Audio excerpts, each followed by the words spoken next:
The wind came down from the Sangre de Cristo mountains like a blade. It carried the first hint of a deep winter, a promise of starvation, and it cut through the thin cotton of Ayana's dress.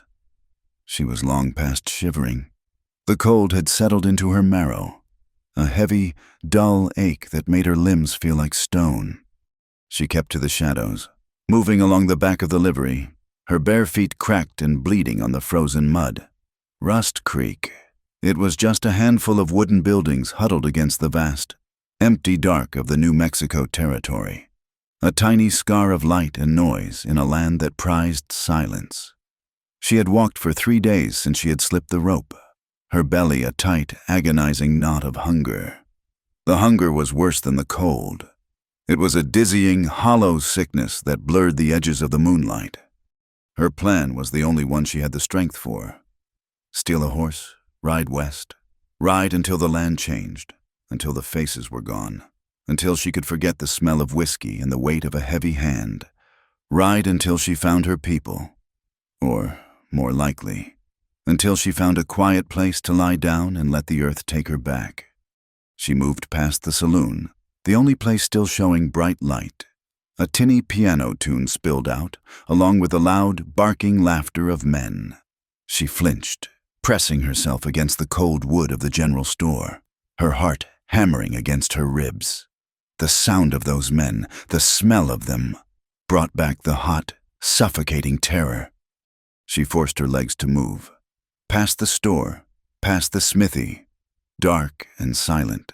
And then she saw it.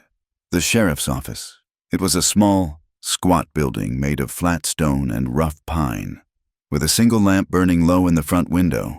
Behind it stood a small, lean-to barn, barely more than a shed. A good horse would be there. A sheriff's horse would be strong, fed and ready. She listened. The wind was the only sound, screaming over the rooftops. The town was asleep. The sheriff, too. She slipped around the side, her breath fogging in front of her face. The wooden bar on the barn gate was simple, held by a loop of leather. Her fingers, numb and clumsy, fumbled with it for a long, painful minute before it finally scraped free. She eased the gate open, wincing at the groan of the hinges. Inside, the air was warmer. It was thick with the rich, comforting scent of hay, manure, and the massive, breathing warmth of the animal. He was a buckskin gelding, solid and tall, his coat gleaming even in the gloom. He huffed at her, shuffling in the deep straw. But he was not spooked. He was used to the comings and goings of men. "Shh," she whispered. The sound was a dry crackle in her throat. She saw the lead rope, tied to a ring on the stall wall. She reached for it, her body trembling with a sudden, desperate hope. This was it. This was her escape. Her fingers closed around the stiff hemp. She tried to work the knot, but her hands would not obey. They were useless, foreign things, blocks of ice that could not grip, could not pull. A wave of blackness rose from her stomach. The small, warm barn began to spin. The rich smell of hay suddenly felt suffocating. Her knees gave way first, buckling without warning. She did not fall so much as crumple, a sack of bones collapsing into the straw. Her hand was still tangled in the rope. She tried to command her arm to pull, to tell her legs to rise, to run. The darkness washed over her, complete and heavy. She held the rope, and then she held nothing at all. Sheriff Silas Monroe was not asleep. He rarely slept well when the wind howled.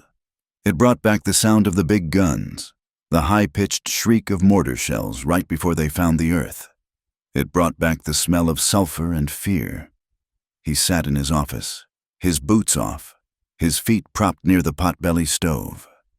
He was a quiet man, broad in the shoulder, with a weariness in his eyes that had nothing to do with the late hour. The war had taken something from him, and the West had not given it back. He'd been staring at the same page of a 3-day-old newspaper for an hour when he heard the horse. It was not the sound of a thief, not the sharp, sudden alarm. It was a restless stomp, a nervous shuffling, and a low, distressed huff. Silas moved without making a sound. He had learned that quiet long ago. He slid his feet into his boots, not bothering with the laces. He did not reach for the gun belt hanging on the peg. He picked up the rifle that leaned against his desk. He trusted a rifle. His office had a back door, one he had built himself. That led directly into the barn. He eased it open. The lantern on his desk cast a weak yellow rectangle of light into the darkness, cutting through the swirling dust motes. He saw the shape on the floor. His horse, Buck, was backed into the corner of the stall, his eyes wide, head high, and at his feet, tangled in the lead rope, was a heap of rags. "Whoa, boy," Silas said, his voice a low rumble. He stepped into the barn, rifle held ready, angled down. He expected a drunk from the saloon, maybe one of the Taggart boys sleeping it off. He nudged the shape with the toe of his boot. It was a woman. She was small, impossibly small, curled like a starved cat in the straw. A thick tangle of matted black hair covered her face. He knelt, laying the rifle aside. He saw her hand, still loosely caught in the rope. Her skin was a pale, bluish color in the cold. Gently, he untangled her fingers. They were stiff, and so cold they felt like damp stone. He pushed the hair back from her face. She was Apache. He knew it instantly. The high, proud line of her cheekbones, the shape of her eyes, even closed. She was young, but her face was gaunt, hollowed out by starvation. She wore a man's torn flannel shirt over a thin, ruined skirt that offered no protection from the cold. His gut tightened. An Apache, in his barn. This was trouble. Rust Creek was a hard town that held long grudges. Raids 2 summers ago had left 7 people dead, and the wounds were still raw. Finding her here, caught in the act of stealing his horse, it was a hanging offense. The law said he should put her in the cell. The town would demand it. He looked down at her. She weighed nothing. She was half dead. He sighed, the sound lost in the shriek of the wind. He was tired. Tired of the hate, tired of the killing, tired of the cold. He slid one arm under her back and the other beneath her knees. He lifted her. She was a featherweight, a bundle of sharp bones and cold rags. Her head lolled back, her neck too weak to hold it. In the far corner of the barn, near his workbench and a rack of tack, was a small, rusted iron stove.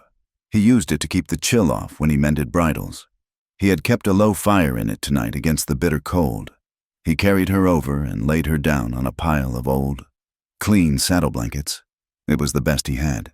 He pushed the blankets closer to the stove, close enough to feel the warmth but safe from any stray sparks.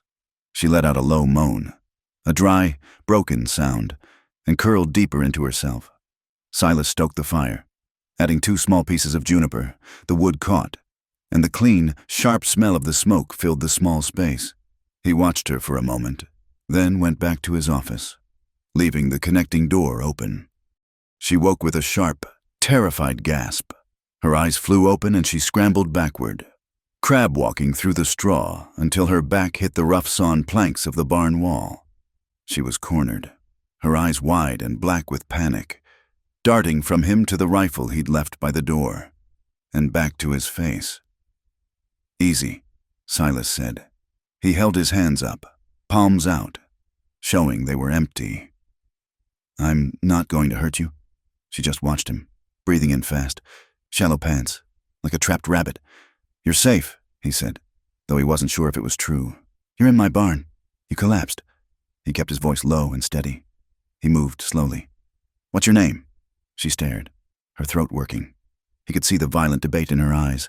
Was he lying? Would he beat her? "Ayanna," she finally whispered. The word was rough, torn from a dry throat. "Ayanna," he repeated. "I'm Silas Monroe. I'm the sheriff here." Her body tightened at the word sheriff. She pulled her knees up to her chest, trying to make herself even smaller. "Who are you with? Where's your people?" She looked away from him, her gaze fixing on the red glow of the stove. A muscle in her jaw jumped. "I am nobody's problem anymore." The words hung in the air, heavy and cold. It was a statement of fact. absolute and final. It was the sound of someone who had been cut loose from the world. "Well," Silas said, rubbing the back of his neck, "you're my problem now, I suppose. You're half frozen, and you look starved." He turned and went back into his office. On his stove, a pot of venison stew from his own supper was still warm. It was thick with beans and potatoes. He ladled a full portion into a tin bowl, grabbed a spoon, and filled a tin cup with water. When he returned, she had not moved. She was exactly as he had left her, a tight knot of fear against the wall. She looked at the steaming bowl as if it were a snake. "It's just stew," he said. He set the bowl and the water on the straw floor, well out of his own reach, but close enough for her. "Eat." He backed away and sat down on an old wooden crate, keeping a careful distance. She stared at the stew for a full minute. The steam rose, carrying the scent of meat and salt. He watched her swallow, her dry throat convulsing. Slowly, as if expecting him to lunge, she reached out. Her hand was shaking so violently that the bowl rattled against the floor. She grabbed it with both hands. She did not bother with the spoon. She lifted the bowl to her mouth and drank the hot broth. Her eyes squeezed shut. She made a noise, a half sob, half groan, as the warmth hit her stomach. Then she plunged her fingers into the bowl, grabbing the chunks of meat and potato, pushing them into her mouth. She ate like an animal, fast and desperate, without pausing for breath. Silas had seen men eat like that once, after a 3-day siege outside Vicksburg. It was an eating that bordered on pain, a raw, primal need that stripped away all pride. When the bowl was empty, she scraped the inside with her fingers, licking them clean. Then, suddenly, she seemed to remember where she was. She froze. A deep, burning shame flooded her face. She turned her head away from him, hiding in the curtain of her black hair. Her shoulders began to shake. She gripped the empty bowl so hard her knuckles turned white. He saw a single tear cut a clean path through the grime on her cheek. She scrubbed it away with a rough, angry motion. "More?" he asked quietly. She shook her head, her face still hidden. While she had been eating, the tattered sleeve of her shirt had fallen back. In the flickering light from the stove, he saw her wrist. It was circled with scars. They were not the fresh chafe of a rope. They were old, puckered, and white, the marks of bindings worn for a very, very long time.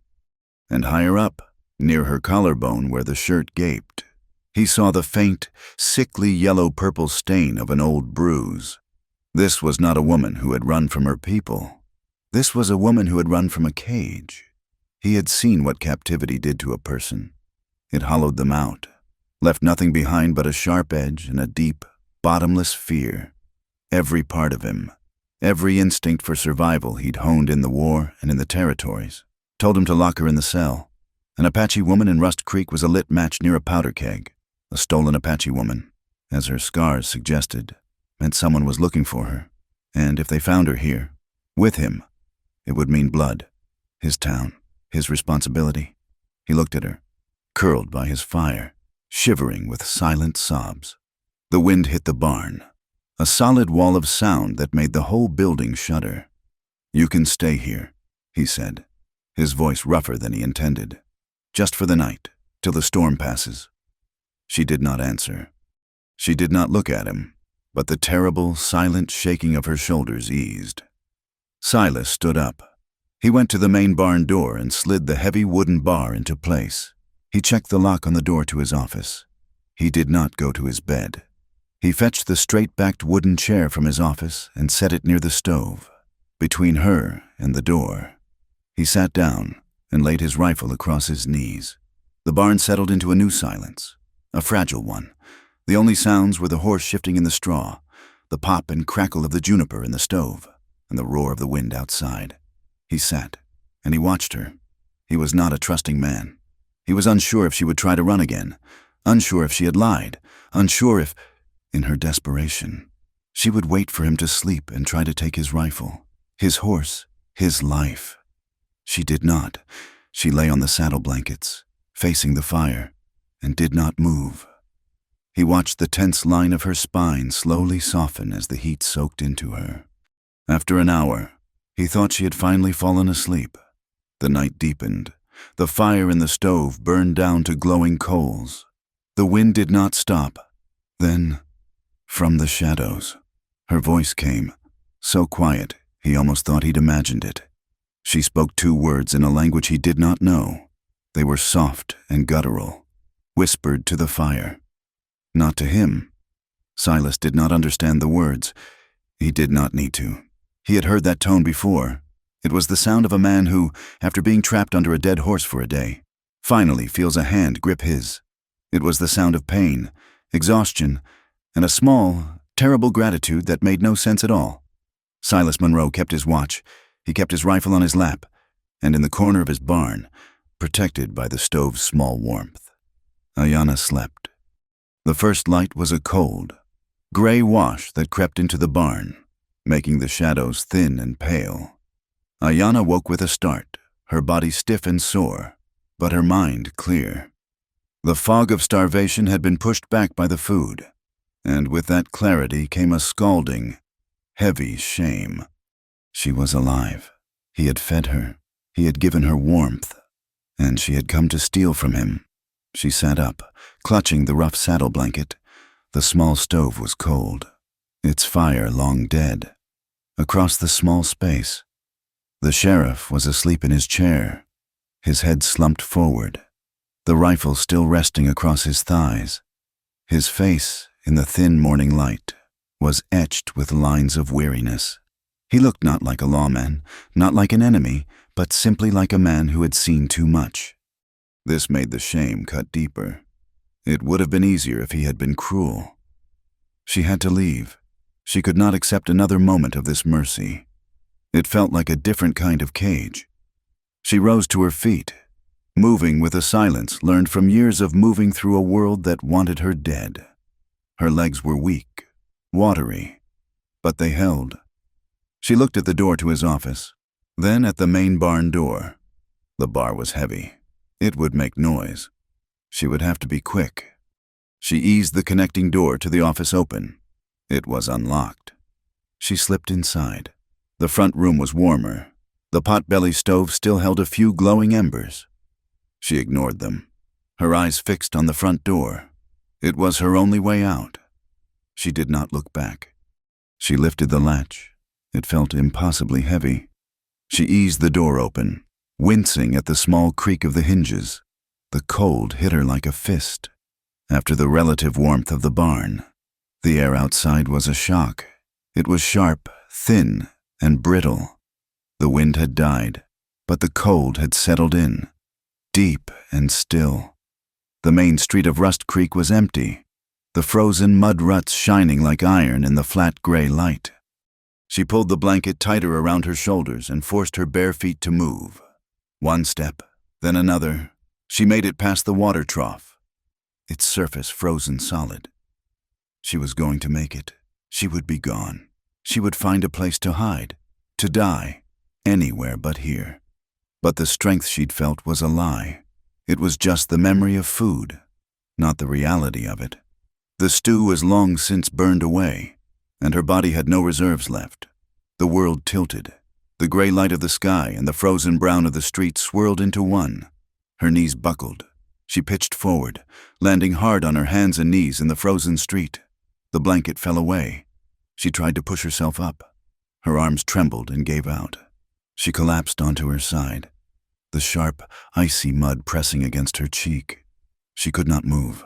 She could only lie there, gasping, the cold already sinking its teeth back into her flesh. She was ashamed, and now she was pathetic. Silas was awake the instant the latch on his office door clicked. He didn't move. He listened to her footsteps, the creak of the front door, and the rush of cold air. He let her go. It was the right thing to do. She wasn't his prisoner. She was a problem he couldn't solve, and she was choosing to solve it for him. He sat in the chair, listening, telling himself it was for the best. He heard the silence, a silence that lasted too long. With a low curse, he stood, his joints cracking in the cold. He grabbed his heavy sheepskin coat from the peg and stalked to the door. He saw her before he was even fully outside, a small, dark heap in the middle of the street. "Damn it," he muttered. He walked to her, his boots crunching on the hard ground. She was still conscious, her eyes open, staring at nothing. She was shivering again, a violent, deep shaking that rattled her bones. He stood over her. "You are," he said, his voice flat, "the most stubborn creature I have ever met." She flinched at his voice but didn't look at him. "Let me be," she whispered, her voice a dry rasp. "Not an option," he said. He bent down and slid his arms under her again. She was just as light as before, but now she was rigid with humiliation, her small bit of pride broken. He carried her back inside the office, past the cold cell, and set her down in the chair he had just vacated. He threw 2 more logs into the potbelly stove, and the embers caught, sending new flames licking up the wood. She sat there, wrapped in the dirty saddle blanket, staring at the floor. "You'll die out there," he said, not unkindly. "You know that, right?" She said nothing. "And I can't leave you in the cell. You're not a criminal. You're just unlucky." He went to the barn and returned with his horse. He saddled Buck quickly, his movements efficient. He tied a bedroll and a small sack of supplies, coffee, flour, jerky, behind the cantle. He came back to her. "I'm not taking you to jail." "But you can't stay here. The town, they won't understand." She finally looked up, her eyes wide with a new, dawning fear. "Where?" "My cabin," he said. "It's a few miles out. It's quiet. No one will bother you." He held out his hand. "You can heal up there. And then you can go west. But you'll go fed, and you'll go warm." She looked at his offered hand. It was large, calloused, the hand of a man who worked, a man who held a gun. She had every reason in the world not to trust it, but she also had no choice. She placed her small, trembling hand in his. He pulled her to her feet, wrapped the saddle blanket around her, and then lifted her clean onto the horse. He untied the reins, mounted behind her, and settled her against his chest. She was stiff, her back ramrod straight, refusing to take his warmth. Silas nudged Buck with his heels, and they moved out onto the main street. The sun was just beginning to touch the very tops of the distant mesas, turning them a pale, watery gold. A few people were moving. Jedediah, the blacksmith, was rolling a barrel out of his shop. He stopped, his hammer in his hand, and stared. Old Mrs. Gable was pulling the shutters off the general store, her mouth a tight, disapproving "oh" as she watched them ride past. Silas met their gazes. He kept his face like stone. He nodded once, a curt gesture that was both a greeting and a dismissal. He offered no explanation. He and the strange, ruined woman on his horse rode out of Rust Creek, heading for the high, empty country. The ride was silent. The landscape that unfolded around them was beautiful and deadly. It was a place of vast, open spaces and sharp, brutal edges. Snow lay in thin, wind-blown drifts, clinging to the north faces of the red rock canyons and dusting the sparse juniper trees. The sky was a painfully bright blue, so big it felt like it could swallow a man whole. In the far distance, flat-topped mesas rose like altars to a forgotten god. The air was thin. Every breath was a cold, sharp reminder that this was not a land that offered comfort. Silas felt Ayanna shivering, even pressed against the heat of his own body. He pulled the blanket tighter around her. A coyote, its coat thick for the winter, watched them from a ridge. It stood for a long moment, a gray ghost against the snow, before vanishing. Survival here was a fragile, day-to-day battle. The land did not care about hope or justice. It only cared about strength. His cabin was tucked into a small draw, sheltered from the wind by a stand of tall ponderosa pines. A creek, its edges crusted with ice, ran nearby. The cabin itself was small, just one room, built of thick cottonwood logs. It was solid, built to keep the world out. A small corral stood next to it, Empty. He dismounted, then gently lifted her down. Her legs gave way, and he had to hold her up. He half carried her inside. The cabin was cold. The air inside still and heavy. It was sparse, but it was clean. A rope bed with a thick mattress in one corner, a stone fireplace, a rough-hewn table with 2 chairs, and shelves holding a few books, tins of food, and ammunition. It was the home of a man who lived alone. He set her on the bed, on top of the bearskin throw. "Wait here." He went back out, unsaddled Buck, and put him in the corral with a block of hay. He came back in with the saddlebags and the supplies. In minutes, he had a fire roaring in the hearth. The dry wood caught fast, and a wave of life-giving warmth began to push back the chill. Ayanna had not moved. She just watched him, her eyes tracking his every movement. He made coffee, thick and black, and handed her a hot tin cup. She took it with both hands, drinking it so fast she burned her throat. But she didn't seem to notice. "Rest," he said. He took his rifle and a spare blanket. "I have to go back to town. I'm the law, after all." He looked at her, his gaze heavy. "The door has a bolt on the inside. Use it. I'll be back by dark." He left. She heard the sound of his horse's hooves fade. She waited, listening, until there was nothing but the sound of the wind in the pines and the crackle of the fire. She slid off the bed, her legs shaking, and bolted the door. Only then did she crawl back under the bearskin, curl into a tight ball, and fall into a sleep so deep it was like drowning. The next few days passed in a blur of sleep and silence. Silas was true to his word. He would leave at dawn, and a pot of stew or broth would be on the hearth. He would return at dark, his face gray with cold. He would knock, and wait for her to unbolt the door. She was regaining strength, but it was a slow, painful crawl. The hunger had hollowed her out, and she found that she was always cold. She spent most of her time huddled by the fire.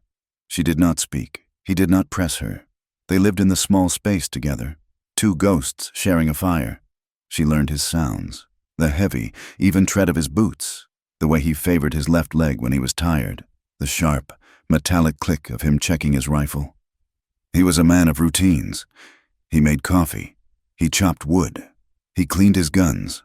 He read his books. And he watched her. She knew it. She could feel his eyes on her when she ate, or when she stared into the flames. It was not a cruel look. It was watchful, curious. She hated it. One afternoon, she caught a reflection in the small, cracked piece of mirror he had nailed by the wash basin. She froze. The woman in the glass was a stranger. Her hair was a matted, tangled nest. Her face was all sharp angles and hollow, haunted eyes. Her skin was stretched thin over her cheekbones, and her lips were cracked and pale. She looked at the bruises on her neck, the yellowing stains of old pain. She felt a wave of such violent self-loathing that she almost smashed the glass. This was not her. This was the creature he had made, the thing that had been kept in a root cellar, the thing that had forgotten its own name. She turned away, breathing hard. She never looked in the mirror again. She began to flinch. A log shifting in the fire would make her jump. The sudden scrape of his chair on the wooden floor would make her scramble to her feet. When he came in one evening, stamping the snow from his boots, the loud sound sent her shrinking into the corner, her hands up, before she realized where she was. Silas stopped, his coat half off. "Easy," he said, his voice quiet. "It's just me. It's just the snow." She sank back down, her heart hammering, her face burning with shame. He began to see the woman hiding behind the fear.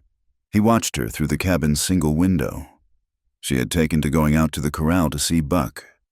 The horse, usually gruff and impatient, was gentle with her. She would stand by the fence, whispering to him, not in English, in the soft, flowing sounds of her own tongue. She would stroke his muzzle, her small, scarred hands moving over him with a tenderness that seemed impossible, given what she had been through. He saw her lean her forehead against the horse's broad face and close her eyes. In that moment, She was not the starved, terrified creature he had found. She was someone else, someone soft. He found himself drawn to that softness. It was like finding a wildflower blooming on a battlefield. It had no business being there, but it was. One day, he returned from town to find the cabin floor swept clean. He had no broom. She had made one from pine needles and a fallen branch. Another day, he came home to the smell of stew, but it was different. She had gone out, dug through the snow, and found wild onions and a handful of tough wintercress by the creek. She had added them to the pot. He found her mending a tear in his coat, her fingers working the needle with a small, precise skill. Her stitches were tiny and perfect. She was not speaking, but she was working. She was paying her way. It was a silent, careful barter. She was rebuilding her world, one small, quiet task at a time. He began to see her, really see her. He noticed the way the firelight caught the red undertones in her black hair, now that she had washed it in the creek. He noticed the way her eyes, though still wary, were sharp. She missed nothing. She noticed him, too. One evening, he was washing at the basin, his shirt off. The cabin was warm. He splashed cold water on his face, then scrubbed at his neck. He turned to grab a towel and found her watching him. Her gaze was not on his face. It was fixed on his left shoulder. He looked down. The scar was old, a puckered, ugly knot of flesh where a Confederate saber had tried to unjoint his arm. It ached when the cold set in. She stared at it, her hands still, her knuckles white on the blanket she was folding. She did not look away, did not pretend she had not been staring. Her eyes were dark, and in them, he saw a terrible, cold understanding. She knew what that mark meant. It was the language of violence, a language they both spoke fluently. He had been marked, just as she had. He pulled his shirt on, and the moment was broken. A week passed. The snow had been falling lightly for 2 days, a steady, silent curtain that was slowly burying the landscape. The world had shrunk to the 4 walls of the cabin. That evening, Silas cut thick slices of dried venison and held them over the fire to warm. He handed her a piece on a tin plate. They sat by the hearth, the candlelight flickering. The only sound, the hiss of the fire and the muffled sigh of the wind. The silence felt different. It was no longer the silence of fear. It was expectant. "My wife," Silas said, his voice sounding too loud in the quiet room. Ayanna looked up, her hand frozen on the way to her mouth. "Her name was Alara," he said, staring into the flames.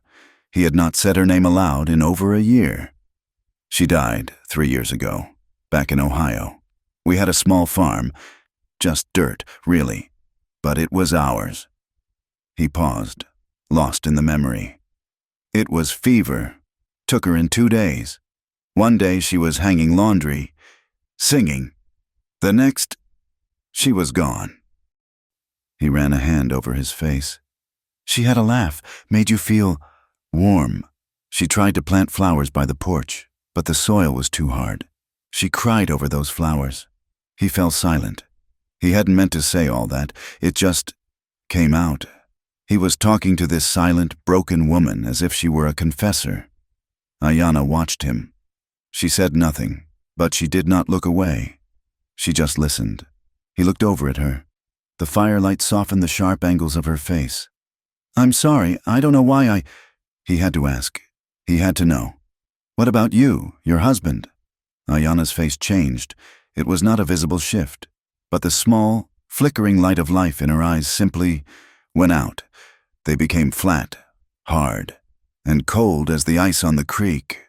She looked at the fire. Her voice was flat, with no emotion at all. "He died in chains." The words landed in the small cabin with the weight of stones. He died in chains. Not in battle, not from sickness, in chains. It spoke of reservations, of prisons, of men treated like animals. It explained the scars on her wrists. It explained the hollow terror in her eyes. Silas felt a cold sickness in his stomach, as if her words had summoned it. The wind, which had been a low sigh, suddenly rose to a scream. A physical force slammed against the cabin, rattling the door in its frame and sending a puff of smoke down the chimney. The light snow had become a blizzard. They both looked at the window. It was a solid, roaring wall of white. A bad one, Silas said, stating the obvious. The storm descended. For hours, it raged. The wind shrieked like a living thing. A chorus of women mourning their dead. The cabin, which had been a refuge, suddenly felt like a trap. The walls felt too close. The small room was charged, suffocating. Their unspoken traumas were there with them, swirling in the air with the smoke. His guilt over the men he had killed in the war, the Apache he had seen rounded up. Her captivity, her abuse, her loss. It was all there, pressing in on them, as real as the blizzard outside. They could not sleep. The roar of the storm was too loud. The cabin was too small. They sat on the bearskin rug, close to the fire, their backs against the stone of the hearth. The fire was the only light, the only source of sanity in the howling dark. Silas stared at the flames, feeling the ghost of Alara, the weight of his badge, the impossible trouble this woman represented. Ayanna sat with her knees drawn up, her arms wrapped around them, her head down. She was just trying to survive the next 5 minutes. He saw her hand, resting on the rug between them, the hand that had tamed his horse, that had mended his coat. It was scarred, but it was strong. She shifted, stretching her legs out toward the warmth. Her hand lay on the fur, just inches from his own. They both saw it, the small space of dark fur that separated them. It was a canyon. To cross it was unthinkable. He could feel the heat radiating from her skin. He could smell the faint, clean scent of pine smoke in her hair. His hand ached. He wanted, with a desperation that shocked him, to reach across that small space.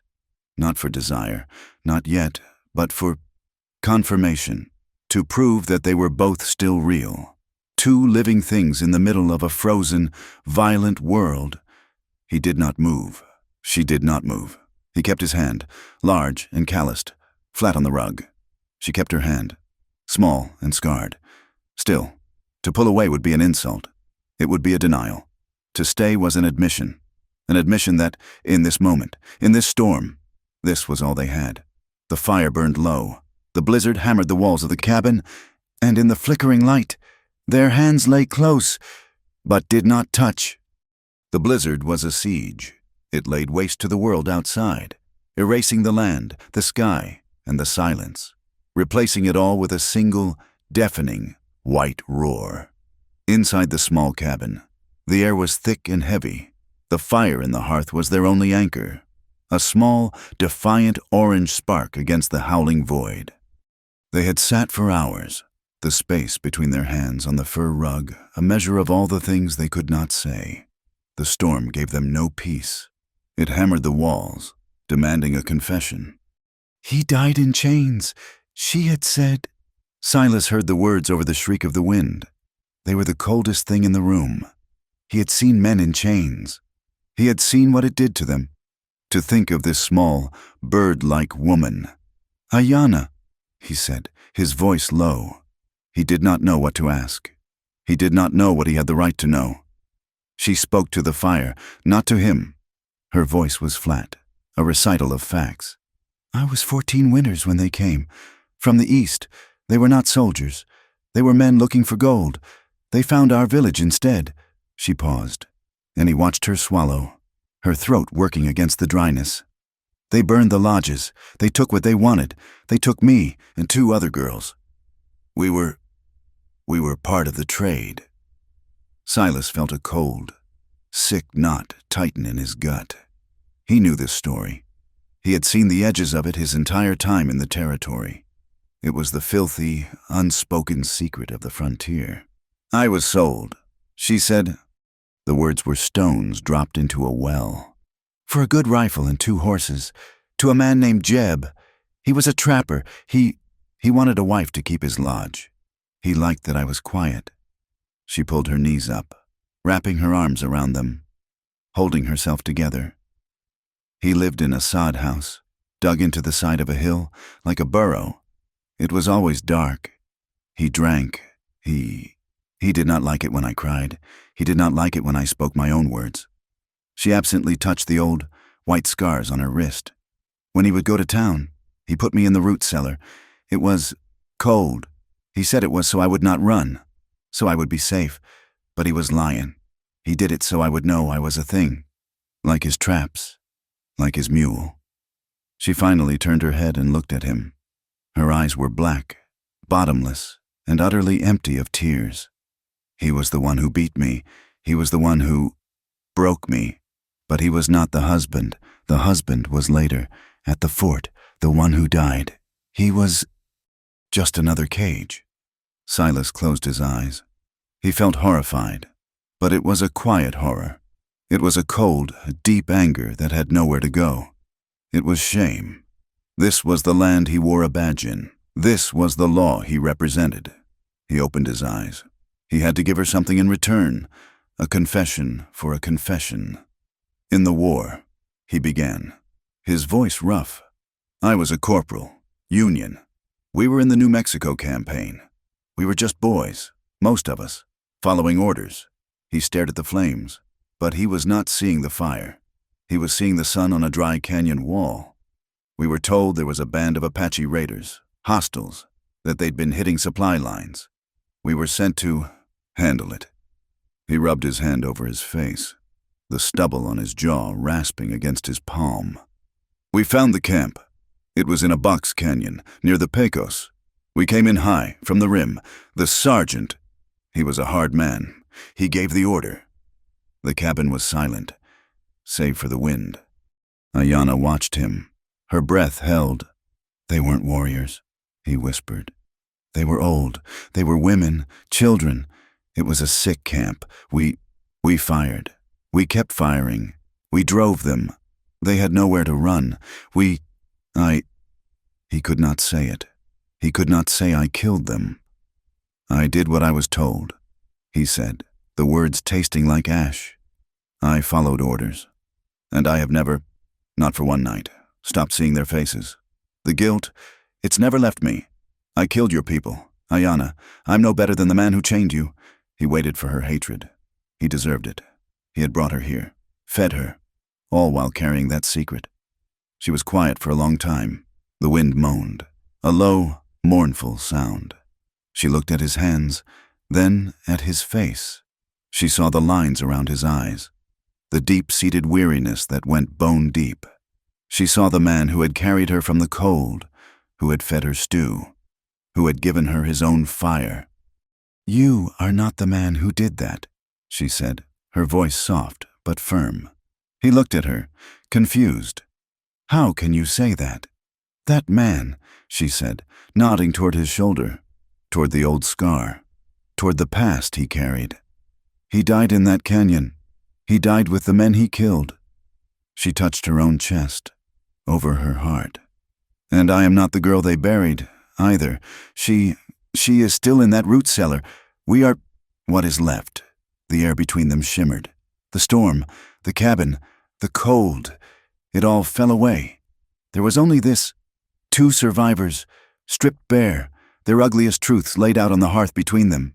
The intimacy of it was staggering. It was more profound than a touch, more naked than skin. Silas looked at her, really looked at her. He saw the strength that had carried her through an agony he could not imagine. He saw the pride that had not broken. He saw the woman who had survived the burial. He felt his hand ache, the one that lay on the fur.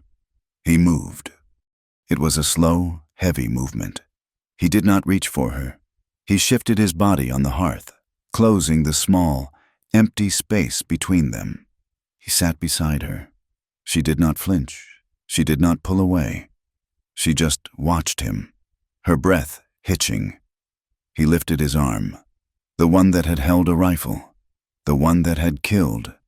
He did not wrap it around her. He rested it on the stone behind her. An invitation, a shelter, slowly, as if testing the strength of new ice. Ayanna leaned. She rested her head against his shoulder. Her body was stiff, a knot of old fears. Silas let out a breath he didn't know he was holding. He lowered his arm and wrapped it around her, pulling her gently against his side. She was so small. He could feel the sharp line of her shoulder blade, the fragility of her bones. But she was warm. She was alive. She let out a small, broken sound, a sigh that turned into a shudder. He held her. It was not the embrace of a man and a woman. It was the raw, desperate hold of two people anchoring each other in a world that was trying to tear them apart. It was pure healing. It was shelter. She turned, pressing her face into the rough wool of his shirt, and he held her tighter. He rested his chin on the top of her head, smelling the faint, clean scent of wood smoke in her hair. They stayed that way for a long time, as the fire burned down to red gold embers and the blizzard finally began to tire. Eventually, the intensity of the moment became too much. It was too new, too fragile. They pulled apart, slowly, as if afraid of the sound it would make. They could not look at each other. The air was charged with what had passed between them. "The fire is low," Silas said, his voice thick. "Yes," she whispered. He took his bedroll and laid it on one side of the hearth. She took the bearskin and lay on the other. They did not sleep.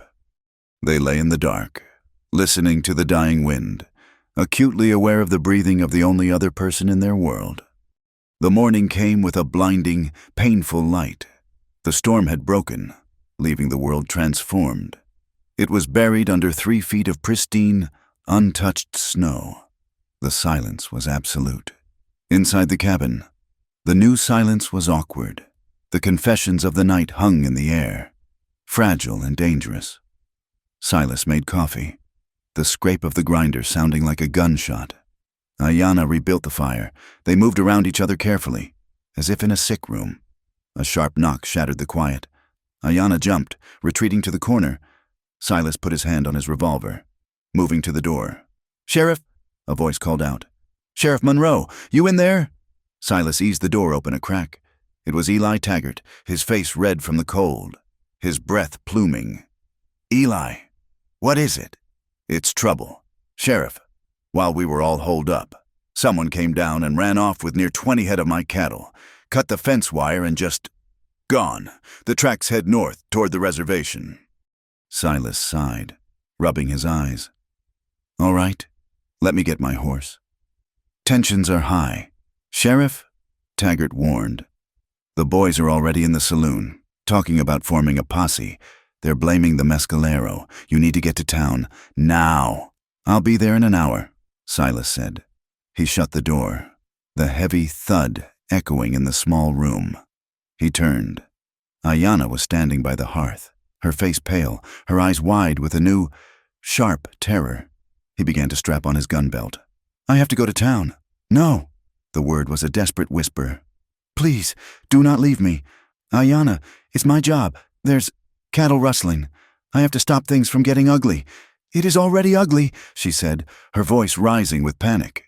She grabbed his arm, her small hand clamping down with surprising strength. "They will come. When you are gone, they will know I am here. Please, Silas, don't leave me alone."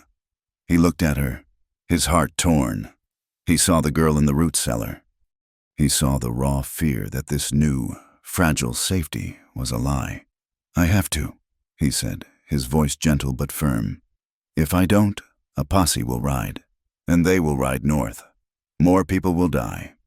He put his hands on her shoulders. "I will be back by nightfall. I swear it."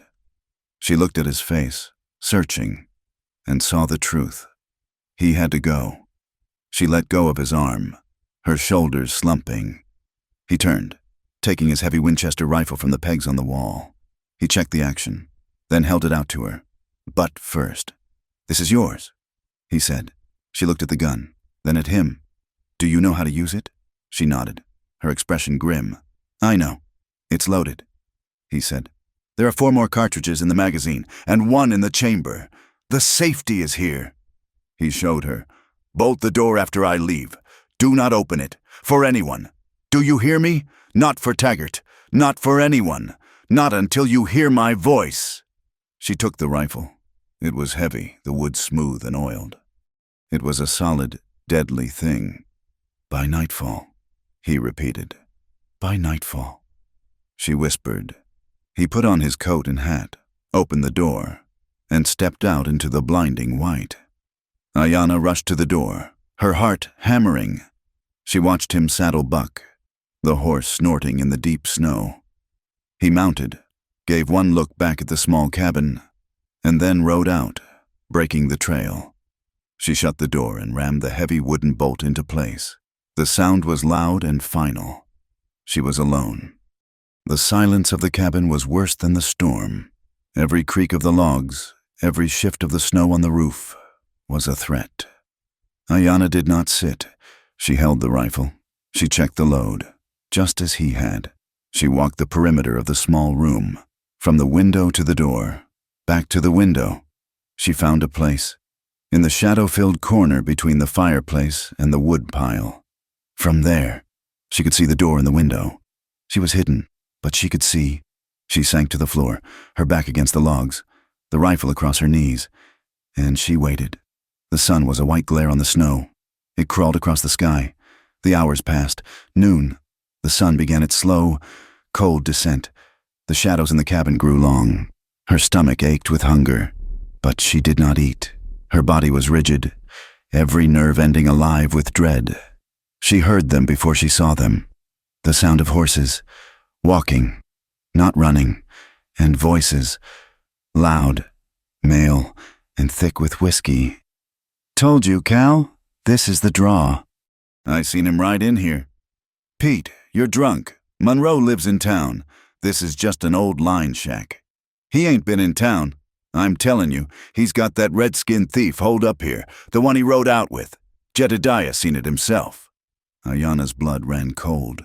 She pushed herself deeper into the corner, raising the rifle. Her hands were shaking so badly she could barely hold it steady.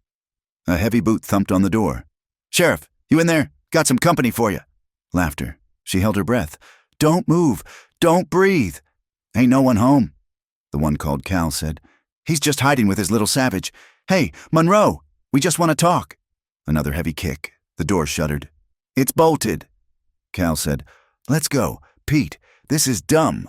If he finds us—" "He ain't here," Pete roared. "And if he is, he can't stop us both. I want to see what he's so busy protecting." There was a heavy, splintering crack. A boot had found the weak spot near the latch. Another kick. The wood split. The door burst open, torn from its frame, and slammed against the wall. Two men stumbled in, their forms black silhouettes against the bright snow. They were big, drunk, and mean. "Well, looky here," Pete said, his eyes adjusting to the dim light. "Cozy." They scanned the room, the empty bed, the cold fire. "Ain't nobody here, you idiot," Cal said, turning to leave. But Pete saw her. He saw the glint of the rifle barrel in the shadow. "Ho ho," he chuckled, a low, ugly sound. "There she is, in the corner." He advanced. Ayanna tried to level the rifle, but she was shaking too hard. "Come on out, little girl," Pete said, spreading his arms. "We ain't gonna hurt you.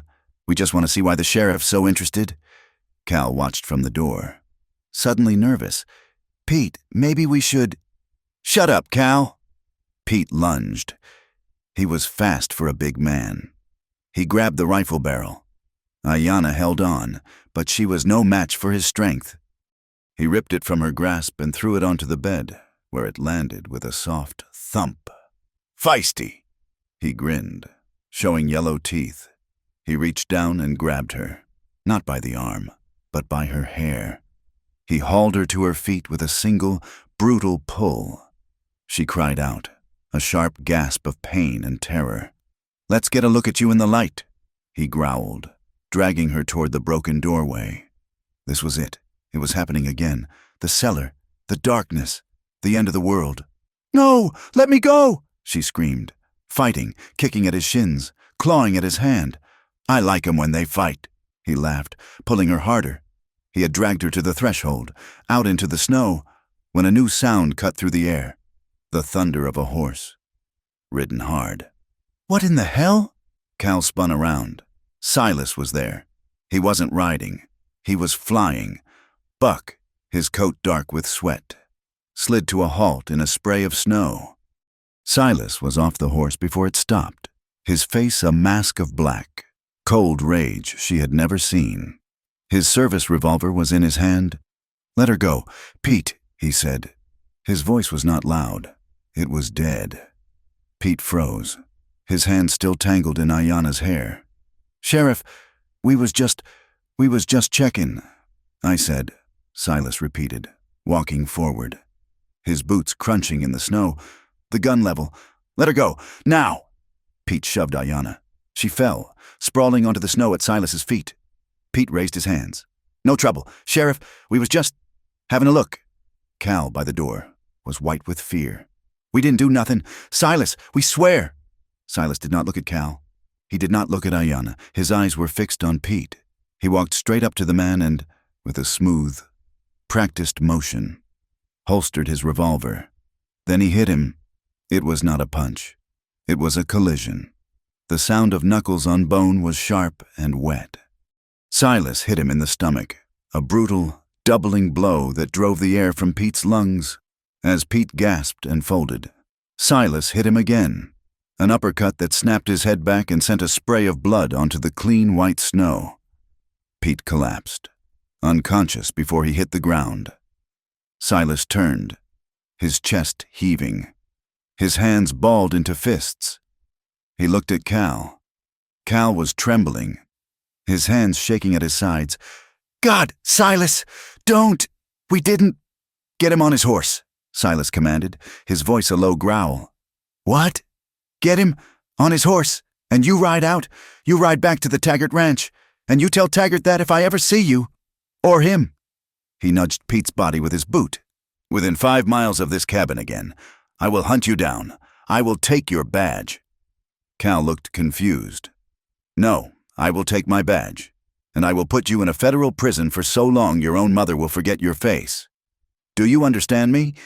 "Yes, sir. Sheriff, yes, sir." Cal scrambled, grabbing his bleeding, groaning partner, and began the clumsy, terrified work of dragging him to his horse. Silas did not watch them go. He turned. Ayanna was still on the snow, curled into a ball, her hands over her head. She was shaking, a violent, uncontrollable trembling. The black rage drained from Silas's face, replaced by a devastating weariness. He had failed. He had promised her nightfall, and he had failed. He knelt beside her. His knuckles were split and bloody. "Ayanna," he said, his voice thick. She flinched at the sound. "It's me," he said. "It's Silas. You're safe." She didn't move. She just kept shaking, gently, as he had in the barn, as he had in the street. He slid his arms under her. He lifted her. She weighed nothing. He carried her inside, past the shattered door. He carried her to the bed and laid her down, pulling the bearskin over her. She curled into a tight knot, her back to the room. He went to work. He picked up his rifle, his face grim. He forced the broken door back into its frame and wedged his heavy chair under the knob, barricading them in. He rebuilt the fire, his hands shaking now with the adrenaline leaving his body. He washed his bloody knuckles in the basin, the water turning a pale pink. He did it all in silence. He did not know what to say. Night fell. The cabin was dark, lit only by the new fire. The barricaded door made the room feel like a tomb. He sat on the stool, his head in his hands. He had brought this on her, his town, his problem. He heard a sound from the bed, a choked, terrified whimper. He stood and went to her. He sat on the edge of the mattress. He didn't touch her. "Ayanna," he said. She trembled, slowly. She uncurled. She turned, her eyes wide and dark in the firelight. She moved across the mattress, not like a woman, but like a terrified child seeking comfort. She pressed herself against him, her face against his back, her small hands clutching the thick fabric of his coat. He froze, his entire body rigid. "I thought," she whispered, her voice broken and raw, "I thought I would never be safe again." Those words broke him. He turned, pulling her with him. He sat back against the log wall of the headboard and pulled her against his chest. She was ice cold. He wrapped his arms around her, holding her tight, trying to force his own warmth into her. "I won't let them," he swore, his voice thick, his lips against her hair. "I won't let anyone take you." she shuddered, a full-body tremor. "I was so afraid. I know, I'm sorry. I came back as fast as I could. I won't let them," he said again, a vow to her, to himself, to the darkness. "Not again, never again." She turned her face into his chest and, for the first time since he had met her, she wept. It was not the silent, ashamed tears of the barn. It was a raw, racking, agonizing storm of sobs. It was the terror of the attack, the memory of the cellar, the pain of a life spent running. It poured out of her. Silas just held her. He held her tight, his own eyes squeezed shut, rocking her gently, his hand stroking her hair. He held her as she shattered, and he held her as the pieces, slowly, began to settle. He held her until the trembling stopped, until the sobs faded, and until she finally, utterly fell into an exhausted, broken sleep in his arms. The news of what Silas had done traveled on the wind. Cal Taggart, terrified and humiliated, had told his story, and like a tumbleweed, it gathered dirt and speed as it went. He did not say that he and Pete had been drunk and broken down a bolted door. He said they had been checking on the sheriff's welfare after the storm and had been met with a savage woman and a lawman gone mad. He said the sheriff had protected the Apache, beating a white man nearly to death for her. When Silas rode into Rust Creek 3 days later, the town was a different place. The whispers were not whispers. They were a wall of silence. He needed coffee, flour, and cartridges. He tied Buck outside the general store and stepped onto the boardwalk. Jedediah, the blacksmith, was across the street, hammering a new rim onto a wagon wheel. He saw Silas, and the hammer blows, which had been rhythmic and steady, faltered. He did not wave. He turned his broad back and began hammering with a new, furious violence. Inside the store, Mrs.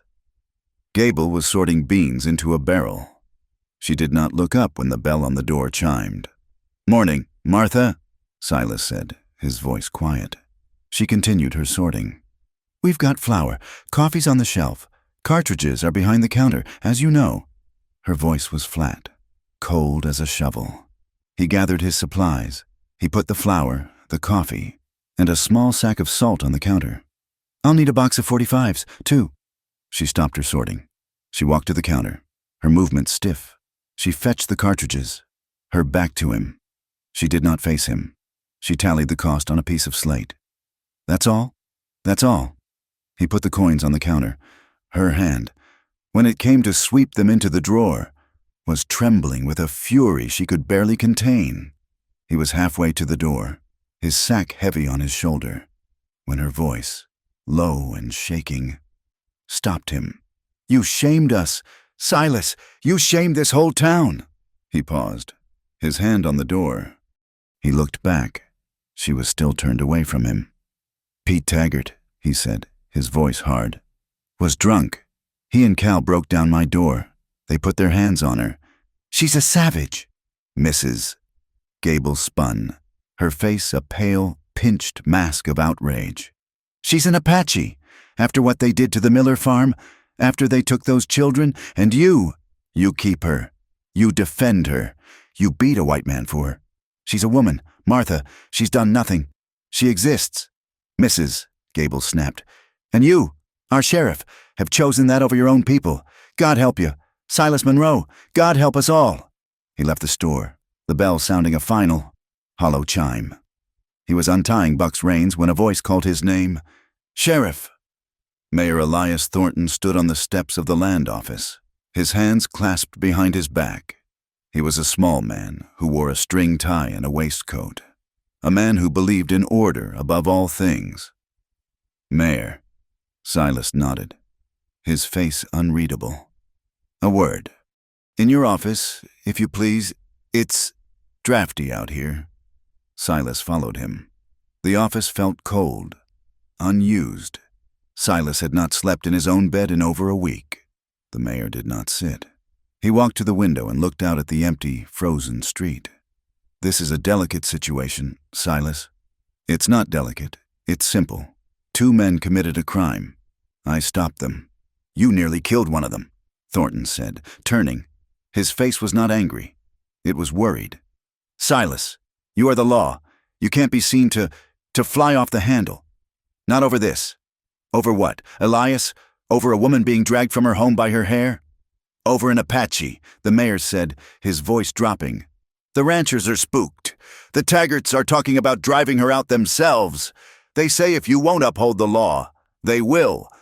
They're talking about justice for the Miller farm. She had nothing to do with the Miller farm. She's the same tribe.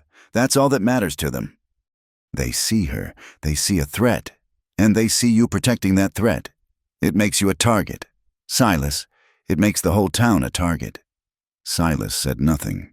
He stood by his desk, his hand resting on the cold metal of his rifle, which he had left leaning there. You're a good sheriff, Thornton said, trying a different tack.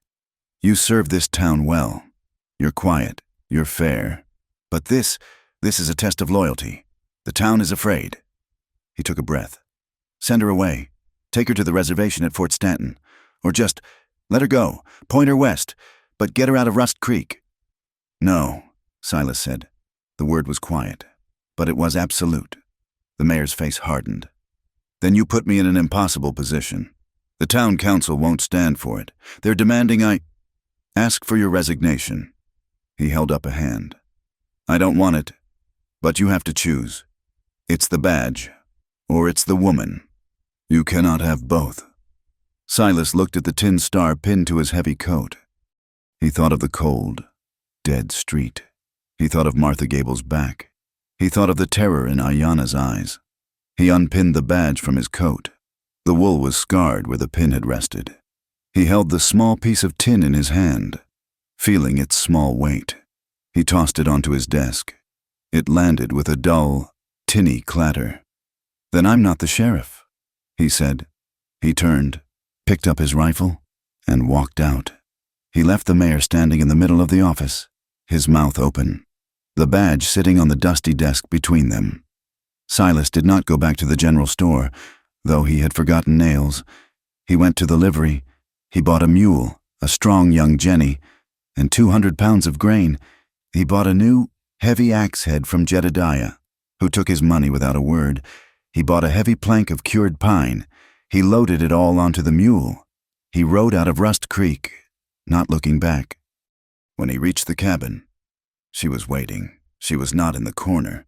She was at the window, his rifle in her hands, watching the trail. She had the barricade off the door before he'd even dismounted. She looked at him, then at the supplies, the new mule, the heavy plank of wood. She saw his coat. Your star, she said, her voice small. It's gone, he said. I'm not the sheriff anymore. A complex look passed over her face, fear, and a strange, deep relief. He told me to choose, Silas said, untying the plank. It wasn't a choice. He did not say it to be noble. He said it as a fact, as simple as the snow on the ground. For the next 2 days, they worked. He was not a man who knew how to be idle. He was a soldier, and his land was under threat. He tore the broken door from its frame and built a new one from the thick pine, setting it with new, heavy iron hinges he'd taken from the livery. He reinforced the window frames, fitting them with sliding bars on the inside. He and Ayanna, working together in the cold, cleared brush from the south side of the cabin, giving them a clear line of sight for 100 yards. He was building a fort, and she was his garrison. He began her lessons in earnest. He had given her the rifle, but now he gave her the tools of a lawman. He took his spare revolver, a Navy Colt, from his saddlebag. This is different, he said. They stood in the snow, a line of tin cans set on a fallen log. The rifle is for distance. This is for when they are too close. He showed her how to load it, how to feel the weight, how to balance it in her small hand. Her first shot was a deafening explosion. The recoil was violent, jerking her arm up, and the bullet kicked up snow 10 feet wide of the target. She flinched, her ears ringing, her eyes wide. Again, he said, his voice calm. Don't fight it. Breathe out. Be part of the gun. Squeeze. She tried again and again. The snow around the log was peppered with her misses. She was frustrated, biting her lip. "It's too loud," she said, shaking her hand. "You'll get used to it," he said. "The sound is a friend. It means you're still alive." He taught her to ride.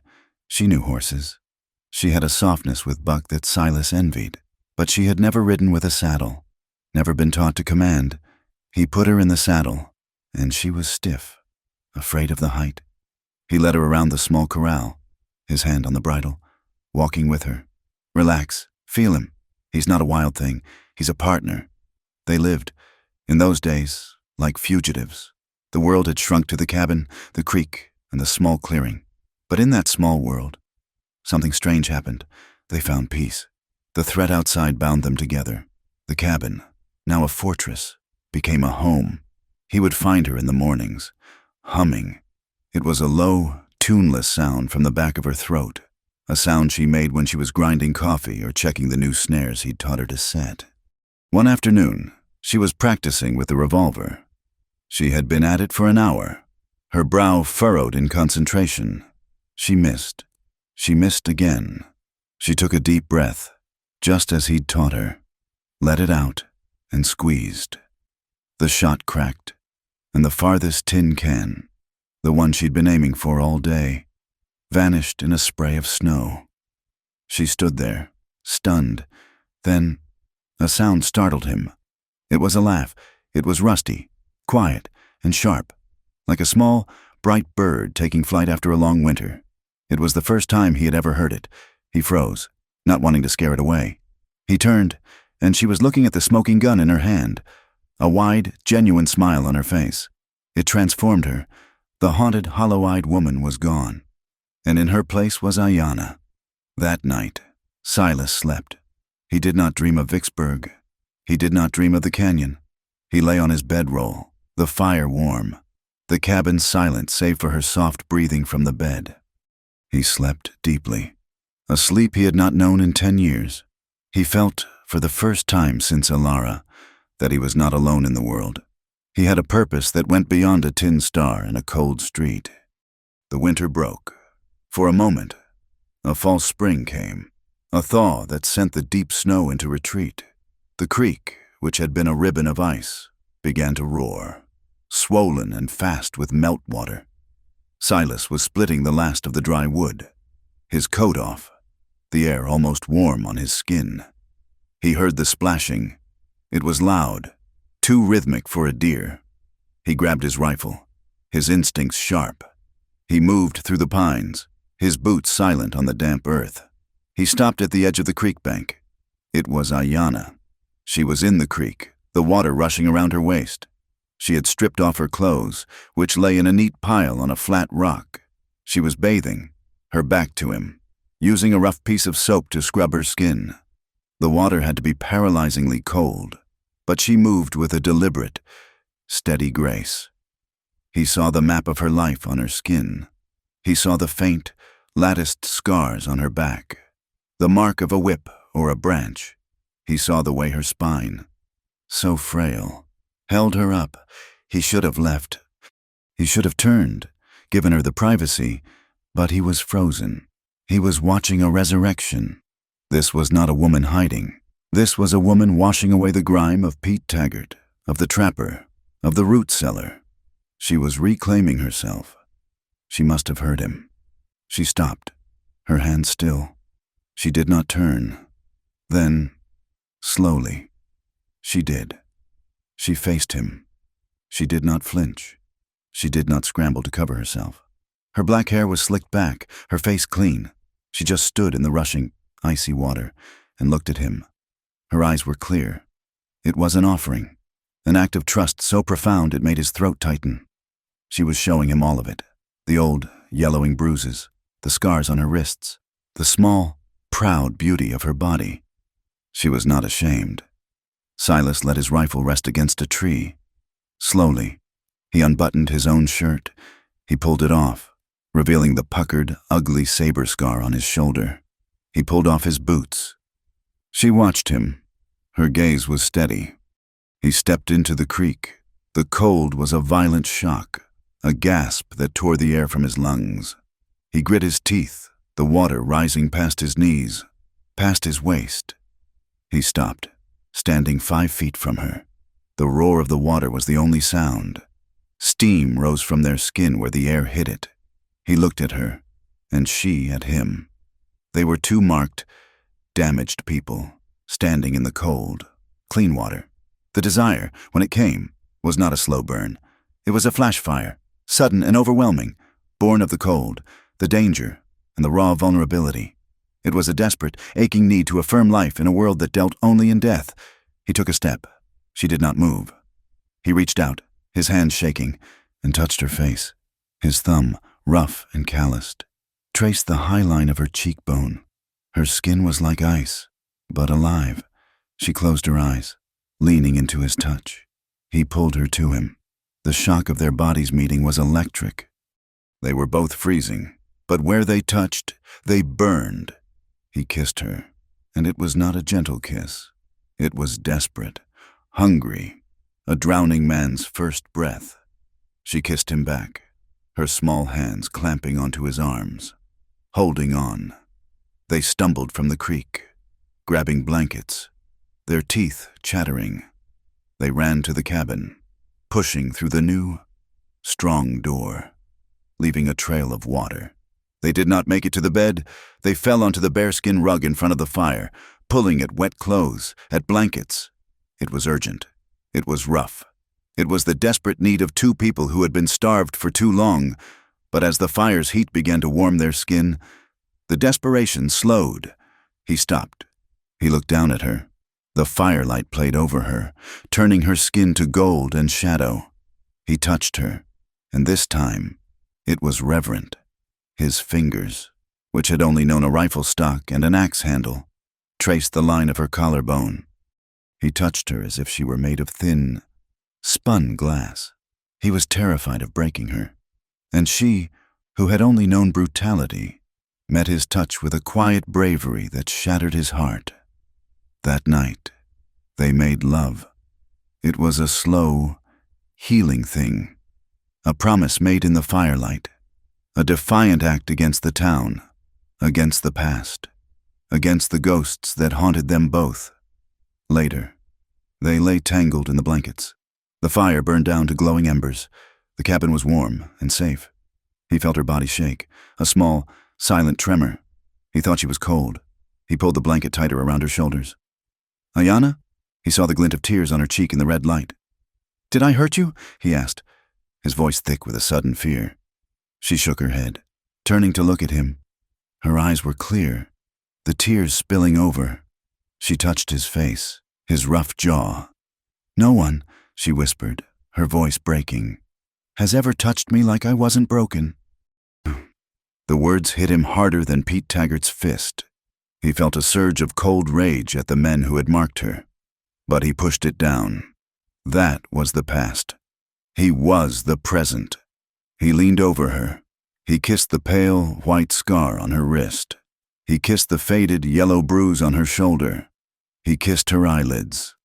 "You are not broken," he said, his voice raw. He rested his forehead against hers. "You are brave." A few days later, the peace between them was a palpable thing. It was quiet, solid.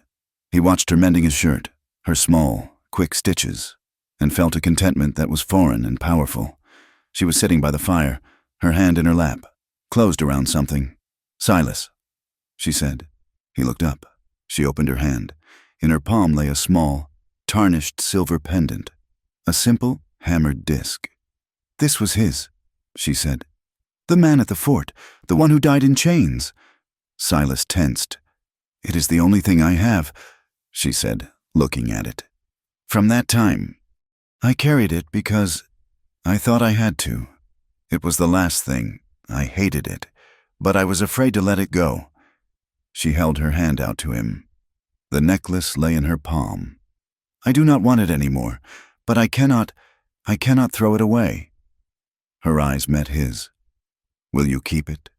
Will you hold it for me?" He understood. She was not giving him a gift. She was giving him her burden. She was trusting him to hold the last piece of her captivity so she could finally, truly, be free of it. He closed his hand around the small, cold piece of metal. "I will," he said. The fragile piece lasted another week, but they were out of flour and salt. The mule needed new shoes. "I have to go," he said. She did not beg him not to. She just nodded, her face grim. "Be fast," she said. "Bolt the door," he said. "Keep the rifle close." Rust Creek was worse. The silence was gone. Now, it was a low, angry buzz. He saw Cal Taggart in the saloon. He was not alone. There were 6, maybe 7 other ranch hands with him. They were drinking, but they were not drunk. They were cleaning rifles, openly. Silas went to the general store. Mrs. Gable saw him, and her face went pale. He got his flour. He got his salt.